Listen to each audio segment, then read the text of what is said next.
Fantastic. So look, I'm going to go through this. There's a few different things we want to touch on today. I'm not a big, just present a deck and talk over it for the whole time. So a lot of what I'm going to be doing is practical. So I'm going to be going to LinkedIn, showing you how to do the part of the networking piece. And I'm going to throw to Justin for some reaffirmation of how these techniques work and how effective they can be. Justin is someone who's come through the academy and has been very successful using these techniques. So let's just jump into it. So why networking is the key to success. So the challenge that we're all facing right now is a big one. Okay, so last year, there was this thing called COVID. I'm sure you've all heard of it. There was a 12.3% decrease in graduate vacancies at the UK's top employers because of COVID and various other economics factors. But this year, there's only been an increase by 2.5%. So what does that mean?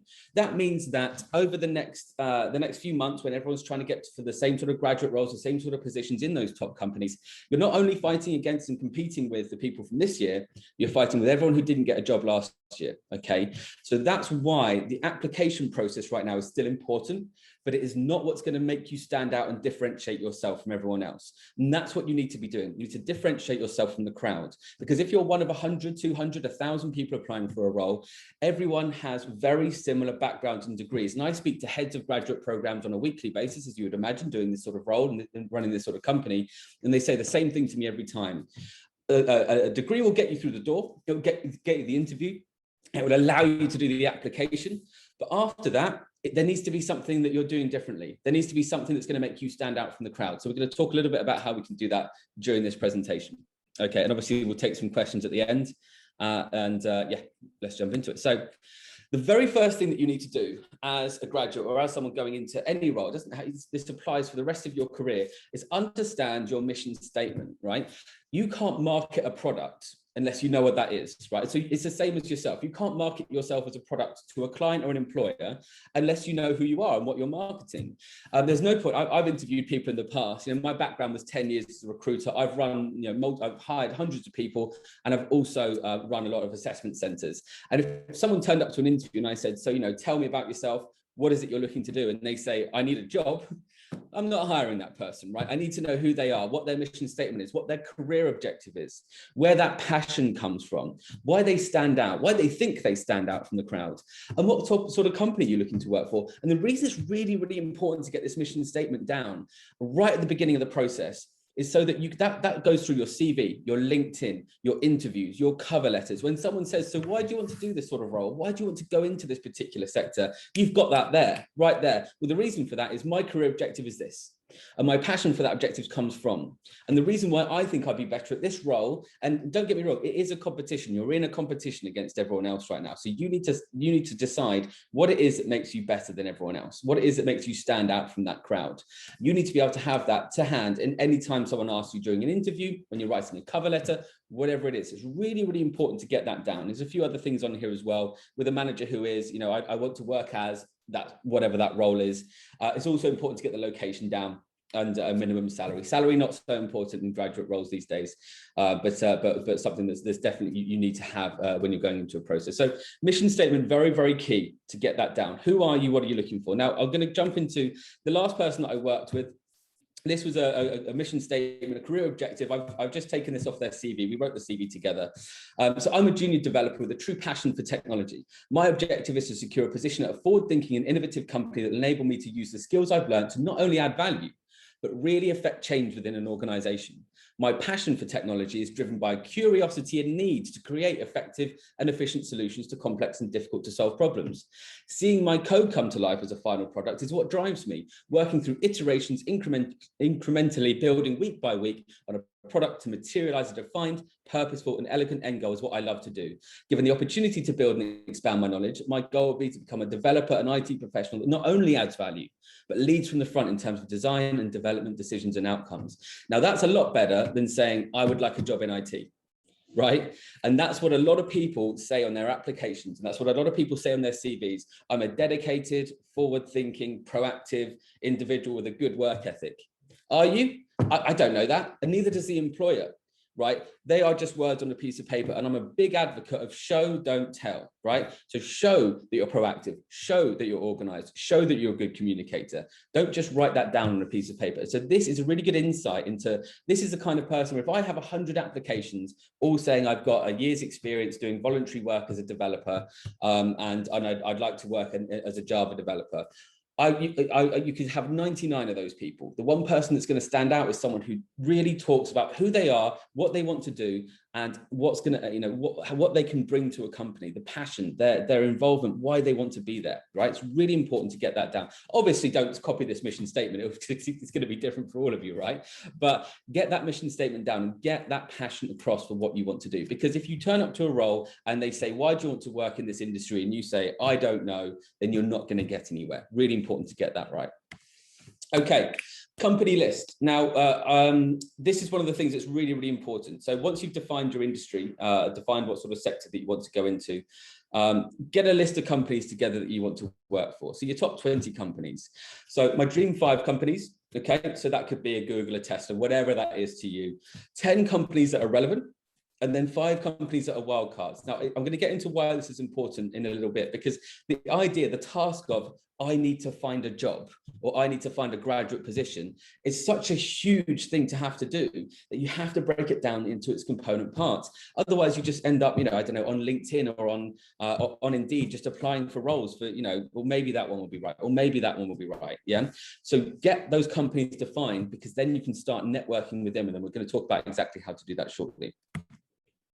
To get this connection list down, I'm going to come back to this connection list. So networking for jobs. What is networking? Why is it useful? Who do I contact and how do I contact them? So networking is by far and away the most powerful tool in networking is LinkedIn. Okay, so networking is reaching out to people. A lot of people make the mistake to think that networking is speaking to people that you know. Most of networking is speaking to people that you've never spoken to before, and that is also where you're going to get the most effective, ideas and outcomes from. The reason it's useful to start doing this networking is what did we see at the beginning?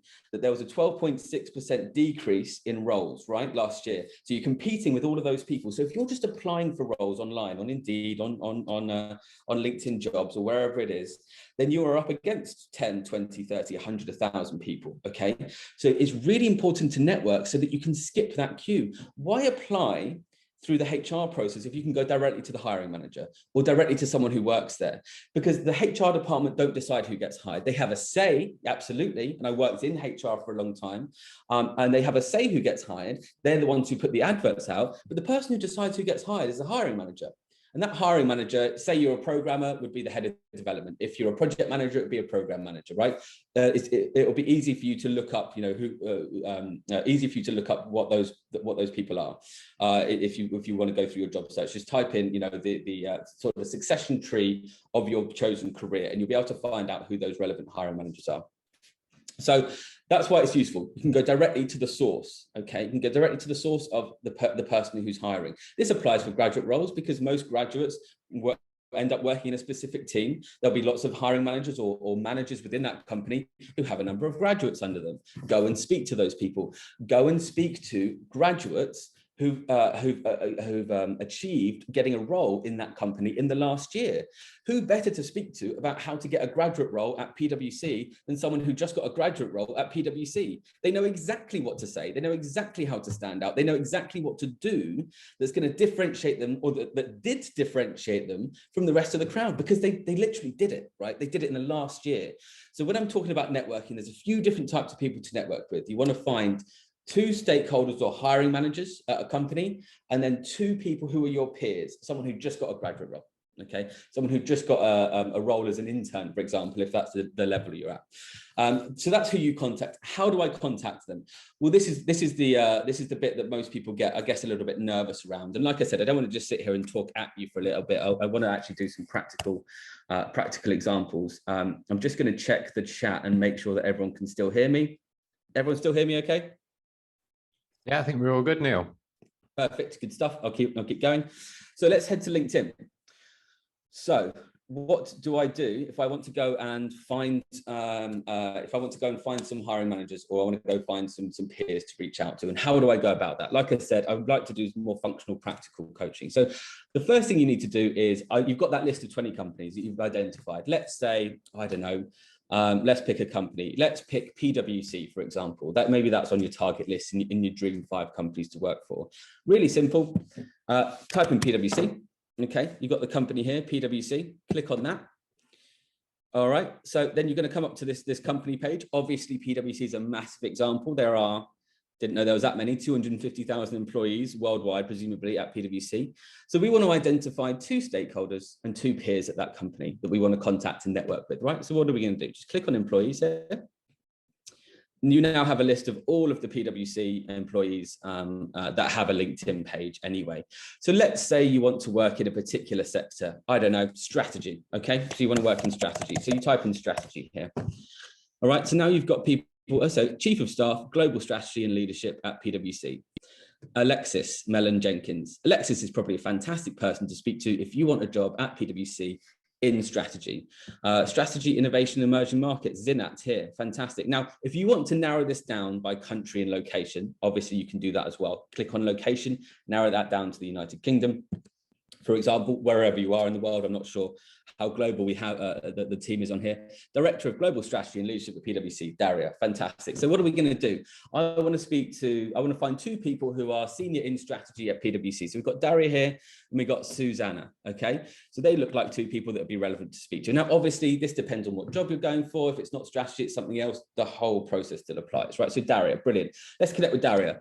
You can add a note. That's fine. Nothing wrong with adding a note at the beginning. But the most effective way right now to get hold of people, and Justin will back me up on this, is sending voice notes. And you can't send a voice note in your initial connection message. So let's just send a message. I'm going to connect with Daria. I'm going to connect with Suzanne. If they do accept it, anyone wants the strategy role at BWC, I'll happily make the introduction for you. So we're going to send those connection messages. Now, they may come back. They may accept, they may not accept, okay? You're not going to get anywhere near 100% of people accept your connection messages. You are going to get a roughly 20 to 40%, depending on the industry, accept your connection messages. Then what are we going to do when they accept? What are we going to do when they accept? So the first thing that we're going to do is we're going to send them a voice note, right? And what we're not going to do when we send that voice note is we're not going to ask about internship or grad roles. No. Do you know why? Because they've got hundreds and hundreds of people on a daily basis asking them about intern and grad roles. It's like going down the street, and asking a stranger for a favor, right? If it was the 99th person that day that's asked that person for a favor, right, they're just not going to do it, okay? They're getting those messages all the time. So there's a number of different ways that you can effectively connect with these people. So one is to look at their activity on LinkedIn. It depends on the person. Maybe we get lucky here, maybe we don't, in terms of activity. So no activity from Daria. So if someone doesn't have any activity and you want to send a message to them, send a voice note, record a voice note, and just say something along the lines of, hey Daria, my name is Neil. I'm reaching out because I'm a graduate looking to get into strategy, or looking to get into a strategy role. I was hoping I could grab you for 15 minutes for a bit of advice from someone who's an expert in the industry, from someone who's achieved what I'm looking to achieve, to get some advice on what the best path would be to go down. Right, you're asking for advice, you're not asking for a job. Okay, so you're asking for advice, not asking for a job. Now, most people in a senior position would be happy to give out advice because it's a little bit of an ego boost for them, right? And if you can say something like, from someone with such expertise or such experience in the industry, could you spare me 15 minutes to give me some advice on where I should go or what I should do, right? They're much more likely to respond because it's a little bit of an ego boost. Certainly works on me if anyone wants to message me anything and need some advice. Now, so we've got those 2 stakeholders, right? Now, we also want to find 2 peers, right? So let's type in graduate strategy, okay? We want to find 2 people who've recently got into the company. Incoming graduates and at strategy and PwC, not really sure what that means. Graduate trainee at PwC, okay? So someone like this might be relevant. So graduate associate at PwC, someone like this might be relevant. Let's click on their profile. Okay, so if you ever see the lock message, if you click more, okay, there is a connect symbol here, so you can still connect with people. hit the connection button, and what you want to say to someone like Kerpal here, sorry if I've got that name wrong, is hey, look, I'm thinking about applying to PwC. Could you spare me 50 minutes of your time, or could you tell me about how you were so successful at doing that? Congratulations on getting the job there, by the way, because there's a good chance he's only been there 9 months, right? Congratulations on getting your job at PwC.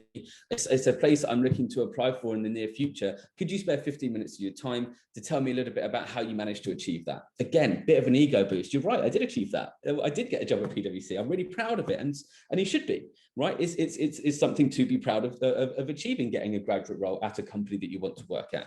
So ask people for advice. Now, again, you're only going to get 20 to 40% of people come back on these things. And there are a number of other ways that you can effectively go about networking. There's a number of other ways that you can go about effectively getting hold of people. We will touch on those as we're going through the session today. But this is the basics of what you need to be doing, okay? These, I'll give you an example. There's a CEO that I spoke to, well, I've known for a long time now. And he was telling me about the efficacy of people reaching out to him in a non-transactional way. So not in a, hey, can I have a job? Here's my CV. He said it's all about the reciprocation of effort. The more effort that someone puts into reaching out to me, the more likely I'm going to put effort into reaching back out to them. So it's very obvious to everyone if you just do Control-C, copy and paste a message to each person. Right? It's very obvious, right? None of us are that stupid, right? We know when it's a copy and paste message. It's like, I don't know if many of you are on LinkedIn at the moment. If you're not, you definitely should be signing up for an account right now while we're speaking. But you'll get a message from someone, you'll accept, and two seconds later it'll be a sales message. You can tell it's copy and pasted. And what he was saying to me was, the more effort they put in, the more likely I am to respond. Because why would I put effort into responding to someone if I know they didn't put effort into reaching out to me in the first place? Which is why a voice note, a personalized voice note saying, hey, Daria, my name is Neil. The reason I'm reaching out is I was really hoping for some advice from someone who's so successful in the career path that I'm looking to go down. Okay, personalize it. The most effective thing you can do is create a personalized video. Now, I know that's a bit there's a lot of fear and it's a bit scary doing that for the first time, but that is going to get you a very high response rate if you create a personalized video for either people at your level or people who are more senior in these companies. So good. So that's networking with the peers and your stakeholders and hiring managers. Now, ideally, I said I was going to go back to this slide here. This is where you need to just be organized, right? So you need to create a connection list. So the name, the company, the position, the connection, and the outcome. So connected on LinkedIn is outcome 1. Sent a voice note might be outcome 2. Booked in a meeting might be outcome 3. And don't be afraid to follow up with people. Now, I'm not saying message them every hour, right? If they don't respond to you. But if someone hasn't responded for a week, feel free to follow up. Okay, it can't hurt, right? If they're not going to respond, they're not going to respond. So feel free to follow up 2 or 3 times with people if they don't respond to you the first time. It could just be that they're busy. I miss LinkedIn messages all the time, and I go back. Sometimes I'll spend a Sunday afternoon and I'll just go back through 2 weeks worth of LinkedIn messages just to make sure I didn't miss anything. And often I have. I've missed 1 or 2 messages here or there. So always don't feel like if you've sent that connection message and sent a voice note and they don't respond that you can't follow up. It's absolutely fine. People are just busy. Some people just aren't on LinkedIn and that active, okay? But make sure you're organized and get that list together, name, company, position, connection, right? And what I mean by connection, I mean hiring manager, peer, and the next thing we're going to be talking about is the recruiters, the agency recruiters. I'm not talking about internal recruiters at companies. I'm talking about agency recruiters. Some companies are going to be talent management consultant, Woodward Mercer Learning. Some companies here are going to be recruitment companies, like a Walter James, for example, or we'll have to go down. So Robert Walters, for example, is a recruitment company. Okay, so it's really, really important to start building relationships with recruiters at these agencies. Salt, for example, is a recruitment company. So if you see a role that's relevant for you, here we've got a management consultant, digital workplace. It's been posted by Giselle Moodley, okay? So I know, even if it's not quite right for what I'm looking for, there's a very good chance that that agency recruiter is going to be hiring for very similar people. So if it's a strategy consultant, or if they're hiring for a Java developer and you're a .NET developer, there's a good chance if they're hiring Java developers, they either hire for .NET developers or they also hire for similar people in IT, in development, right? So even if the role's not that right that you're looking for in these jobs, make sure you're starting to build a relationship with them. Why is it important to build a relationship with them? Well, for a couple of different reasons. The first reason that's really important is because they will have access to a multitude of different roles. So agency recruiters will work with 10, 20, 30 companies, all hiring, normally siloed into specific sectors, all hiring very similar people. So they might be hiring for a strategy consultant at PwC, KPMG, EY, and 20 other companies after that at the same time, right? So the reason you want to reach out to them is they're going to have the likelihood is they're going to have a lot of access to a multitude of different roles. So rather than you having to reach out to 20 different people, you just reach out to them, build a relationship with them. So how do you do that? Very, very simple, much more transactional than it is with the asking for advice from peers and stakeholders. Just click on Giselle. We'll go to Giselle's profile, click connect. Same thing, send that connection message and send a voice note. Much more transactional. Hey Giselle, I saw that you posted a role for a strategy consultant or a role that's similar to what I'm looking for. I'm currently looking for this sort of role. I'll attach my CV. When would be good to have a quick initial chat about what is potentially available for me? Much more transactional. Reason for that is they're recruiters. That's what they do for a job, right? You're not trying to build rapport and relationships with them necessarily in that initial stage. They're much more likely to respond anyway. But you should, there's with recruiters, and it's really, really important to do this, and I very rarely see people do it, but it's a really, really key thing to do, is recruiters are bombarded right now by candidates and professionals, right? They're bombarded by them. They've got so many people contacting them. So again, voice note differentiates you, but if you want to build a two-way relationship with that recruiter, if there's anyone that you can network them with, anyone that you can introduce them to, that's going to be super, super valuable for them, really, really valuable for them to contact. So if you say, well, actually, I know 2 other people in the industry, would it be worth getting them introduced to you? They'll absolutely say yes, because they're always looking for good people, right? And if you can do that, you're going to be much higher up their priority list when a role does become available. Okay, so just to recap on this, make sure that you've got, from a networking perspective, make sure that you are networking with, getting that top 20 list of companies, your 5 dream companies, 10 that are relevant, 5 wildcards, and then identify 2 stakeholders at each company, 2 hiring managers, reach out to them, connect with them, send them a voice note asking for advice. Same with the graduates or people who've only been there for less than a year, people who've literally gone, I've just got a job at the company that you want to work at. How did you do it? That's essentially what you're asking. How do you manage to do that? Can you help me? And the reason why the connecting with the peers is so powerful right now is because imagine you're a hiring manager and you have 3 people who work for you, all recommend that same person. You're much more likely to call them, right? And this has been working very effectively. I know Justin's going to talk in a little bit, but it works very effectively as well with Adam, a guy that I'm working with at the moment. He got rejected from a company called Arrival, EV company, electric vehicle company. He got rejected from his dream company, Arrival. He applied for a role, got rejected again. I said, well, look, we're not going to leave it there. Okay, we're going to connect with 3 or 4 peers at the company and 2 or 3 stakeholders. He did that. He connected with them. He voice noted them. He had a final interview last week. He's got an offer today, but he got rejected through the application process, and he also got rejected by HR. But he went straight to the source of the decision makers, which is the hiring managers. He went straight to the peers to get recommended in, and that's how he got a job. And that is what I mean by the effective networking that's going to differentiate yourself from the rest of the crowd. Okay, you've got to continue to do that. Okay, that's the networking part done. So let's jump on to, I think I've probably covered all of that. Yeah, how do I contact them? Activity. So it's very, very easy to get sort of, are we okay for time? Yeah, it's very, very easy to get sort of stuck in this, well, how much do I need to do on a daily basis? Because it's looking for a job is a full-time job. Okay, you really can spend a lot of time on it. So there's an activity scorecard, which I'm happy to send around afterwards, that can just sort of keep yourself in check. So how many people have I connected with? How much networking have I done? How many hiring manager calls have I got booked? How many roles have I applied for? How many recruiters have I engaged? And just make sure that you're totting that up across the week, right? So essentially you want 30 points across the week, each week, to make sure that you're on an effective activity strategy timeline. And at the bottom, we've got a lot of stuff about content. Content is very, very powerful on LinkedIn. We do not have time to cover content today. That's a whole hour in itself, how to effectively establish yourself as again, a differentiator in the market by effectively creating content that will get engaged on LinkedIn. That will be another hour. I'm sure if Toby will have me back, I'll go through that in another session. Okay, interview like a boss. I'm going to have to go through this relatively quickly. So interview like a boss was Toby's title. So it's really important to start really strong in an interview.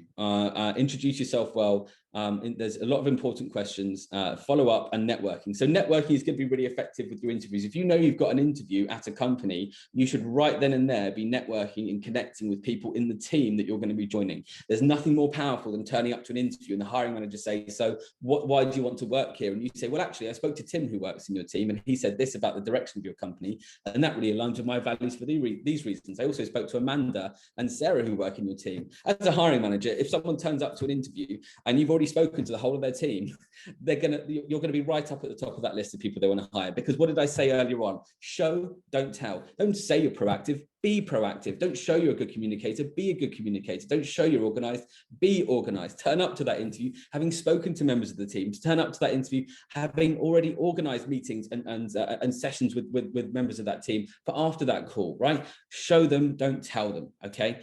So interviewing, introduce yourself well. How do I, where do I start with this? So it's really, really important to talk about, not just about don't just read your CV off. That's a mistake a lot of people make. They'll just read their CV. They've got your CV, you sent it to them, right? You don't need to read your CV again. They've already got that. What you want to talk about is that introduction that I was talking about before, that, this is my mission statement, essentially. You want to talk about your mission statement, where you want to go and how they can help you, as well as how you can help them. So not just, why you'd be good for their company, but why they'd be good for you. It has to be a two-way street, okay? And also add something a little bit personal at the end, and also I enjoy, I played football, tennis professionally or semi-professionally or something like that. Make sure you're adding something a little bit personal at the end. The important questions, now I don't know if I've got this on the next slide or not. Okay, I do. So I'm going to move on to the next slide because it's the important questions and follow-up are on there as well. Perfect. So these are because we are limited by time today. My interview training is normally an hour and a half, so I am really condensing this for you guys. So here's the most effective techniques in an interview. One is called blow up the bomb. What is blow up the bomb? If you think that there's a particular issue or concern that's going to be a massive blocker for that employer about you, bring it up first. So if you don't have a computer science degree, for example, but you want to go into an IT related field, and they say that they need people from computer science backgrounds, when you're in that interview, when you're speaking to the people, whether that's at the end of an assessment day or in a separate interview, bring it up first. Be the person to bring it up. So out of interest, I was actually a little bit worried because a lot of companies required people to have computer science backgrounds. Out of interest, why wasn't that an issue for you guys? Bring it up. And then they have to sit there and answer why it wasn't an issue for them, because they've invited you to the interview, right? Be the person to bring up the biggest concern that you think they may have. That might not be a necessary tool for everyone. There might not be a big issue that you think there is, but if there's one thing that you think might be a big problem, be the person to bring it up first, because an interview process is mainly about mitigating any cons that they have against you, any particular negatives that they have against your application, and bolstering those positives. And mitigating those negatives, if you can come out of that interview with very little negative about you, then it's very difficult for people to say no to actually offering you that position, right? So blow up the bomb, bring up anything that is a concern. The next 12 months, at the beginning of the interview, it's really important to establish what they're looking for. And I know there's job specs. I know that you know what the role is kind of, but no, actually, a job spec realistically to write out what someone would have to do in that year would be about 90 pages long, right? So establish at the beginning of your interview what they're looking for. So say something like this, just before we jump into the interview, and I'm really happy to answer all your questions. Do you mind if I just ask one or two questions so that I can make sure that all of my answers are aligned and as effective as possible to your questions? They'll always say yes to that. You say, brilliant. So a couple of things I just wanted to establish first, what would have to happen over the next 12 months for you to consider me or the hire into this role the best hire you've ever made? So what would have to happen over the next 12 months for you to go, Neil, you're the best grad we ever hired? What are they then going to say? They're going to tell you exactly what they want from that particular hire in that particular position. So what needs to happen over the next 12 months for you to consider me the best hire you've made, or a fantastic hire, or that it's gone really, really well hiring me into the business. They're then going to tell you everything they need to hear over the next hour of that interview, because they will say, well, we need someone who's to come in with these values, or with this work ethic, or with the ability to change this process or this outlook. Then everything that you say afterwards is, well, based on my experience here, I believe my outlook is aligned with that for these reasons. Okay, establish what they're looking for. And I use this example a lot. It's like a car salesman, a customer coming in to buy a car, right? And the car salesman could talk about how good the car is. They could say how good the wheels are, how good the mileage is, how good the top speed is. But if the customer only wanted a car that's blue, that person could speak for an hour about themselves, but never touch on what's important to that customer.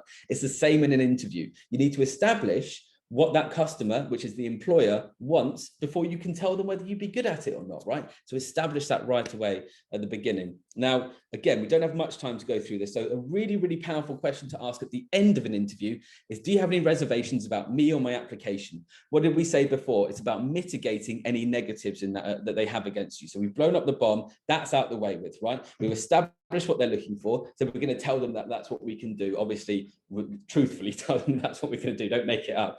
Then, do you have any reservations about me or my application? Ask that at the end of the interview. So you've got any questions for us? Yes, well, actually, I've got a question for the person in HR. What are the CSR policies like? What are the company values? What's the culture like? I'm a person for the CEO. What's the strategy over the next 12 months? The last question you should always ask is, do you have any reservations about me or my application? Why is that such a powerful question? Because they'll tell you, well, actually, we're concerned about this. And you can say, well, I completely understand why that may be a concern for you. But based on this work that I did, or based on this outcome, or this example, I don't think it should be an issue. The very next thing in life that group of people are going to do is they're going to jump on another Zoom call and they're going to talk about you. They're going to talk about what was good about you and what was bad about you. So if you ask, well, what didn't you like about me at the end of the interview? And then you say, well, that shouldn't be a concern for this reason. When they jump on that next call, that's not a concern anymore. You've already blown up the bomb. You've taken away the biggest concern. You've allayed their concerns at the end. What concerns can they possibly have now, right? So it's really, really important. 3 really powerful things to do. Blow up the bomb. What needs to happen? Establish what they're looking for. What needs to happen over the next 12 months for you to consider this a fantastic hire? What reservations do you have about me? Okay, I'm going to allay those reservations. And follow up. Please, please, please follow up after your interviews. Again, show, don't tell. We've talked about how proactive we are, how good our work ethic is, and then we don't follow up after an interview. It's mad. So send an email to every single person that was on that interview. Make sure if you're in an assessment center, you're getting the email addresses and building relationships with the people who are running that assessment center. Okay, I've run multiple assessment centers over the years. Every single time someone said, look, do you mind if I grab your email address to send you some more details about myself? Of course, absolutely. Okay, follow up after your interviews and assessment centers with anyone you can get those email addresses from, saying something very simple. Thank you so much for your time today. I'm even more interested in this role than before we spoke for these reasons. Reiterate the reasons why you're interested in the role. It's also a good opportunity to send any links. So if you're creative, if you're going into creative or you're a developer and you want to send, I don't know, a portfolio or a GitHub link, for example, it's an opportunity for you to say, and here's the links to that article that I talked about in the interview. Here's the link to that GitHub program that I was developing. Here's a link to that portfolio I was talking about. And then finish that off with, and if you've got any further questions, please feel free to let me know. I look forward to hearing from you. One more thing after that, add them all on LinkedIn. Be proactive. I know hiring managers, I know sales directors who will not hire someone unless they followed up with them on LinkedIn, because that's their job, right? Again, show, don't tell. I'm a great communicator, but you didn't follow up after. You know, what you didn't communicate with me afterwards. How good of a communicator can you probably be? So make sure you follow up after every interview with an email to everyone who attended. Thank you so much for your time. I'm even more interested in the role for these reasons. Here's links to the projects that I was talking about. Let me know if you've got any further questions. Add them on LinkedIn, add a note. Thank you for your time today. Let me know if there's anything else you'd like to ask, right? It's very, very simple. And networking, I think I spoke about how that can be useful. We're almost out of time, I think, Toby. Do you want to give me a call back? And I'll see how I can... Can you hear me on here, Neil? Oh, and I'll see how much time we've got left, because I'd like to save a little bit of time for Q&A. I'll call you now. Hello, mate.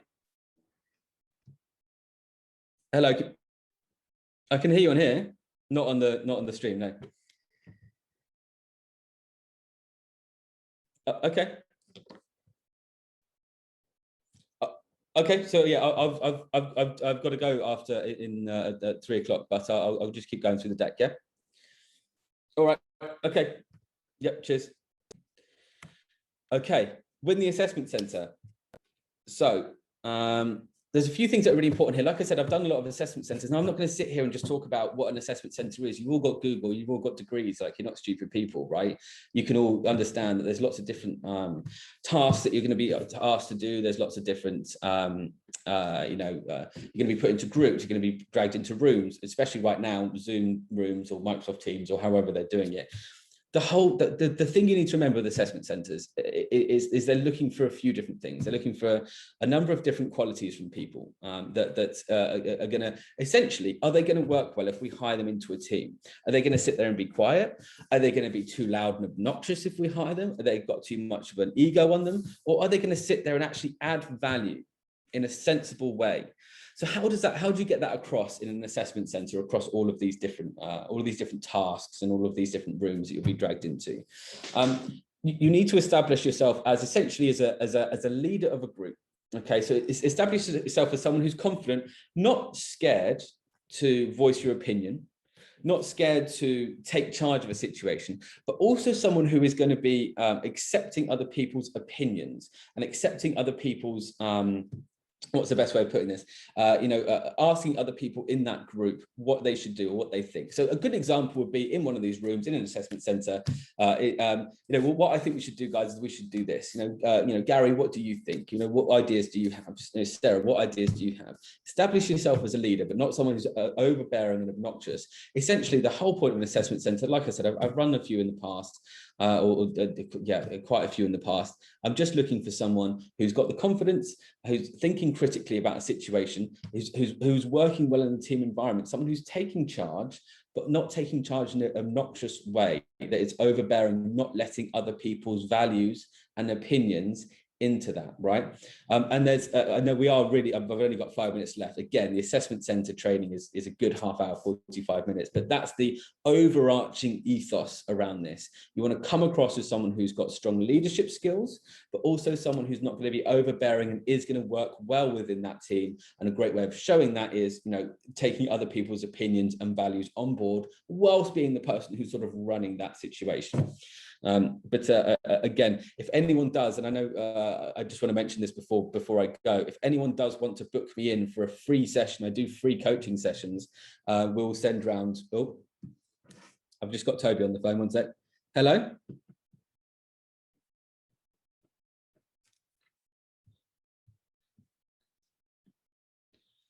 Pre-recorded video interview questions. All right, thank you, Toby. So pre-recorded video interview questions. So this is really tough. It's really tough depending on the company that you're doing these with. There's a great company called HireVue, which does a load of practice questions.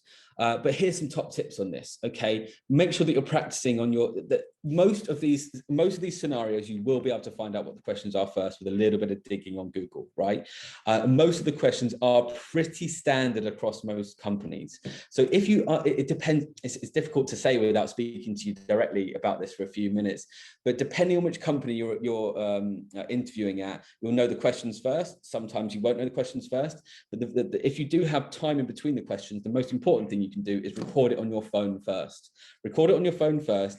Make sure that you've got all your information down. Make sure that you've got all of it right, and make sure that you understand what you look like and how your body language is coming across as well in terms of the preparation for that. Make sure that there's a few more important things, but this one small tip does really help. Make sure you smile before you hit record, because there's nothing worse than seeing like the still photo of someone who just looks like they're dreading the situation, and which is what people will see before they press play, because they'll see the first frame of that video, right? So make sure you smile, even if it's a fake one. Make sure you smile before you hit record. But the only way you can really get good at this is just by going to a place like HireVue and practicing. I don't know, I've not spoken to a single person who enjoys these. I'm really against their existence, frankly, because someone has to listen to the videos. I don't like the fact that the companies are using this at all, to be honest, but they are now a necessary skill that you have to learn to go through these processes. One other good thing, if you get nervous on those sort of calls, have a friend of yours behind the camera, be saying the answers to them. as long as you're not looking too far away from the camera. Another thing that's really, really useful is make sure that you've got notes around. I mean, I know a lot of people, this works for them. They have sticky pads around their camera, sticky notes, whatever they're called, around the camera. Another thing that's really powerful as well is just a tab out. You don't have to be looking at yourself when you're recording these videos, right? You hit the record button, go to a different tab. A lot of people get nervous around that.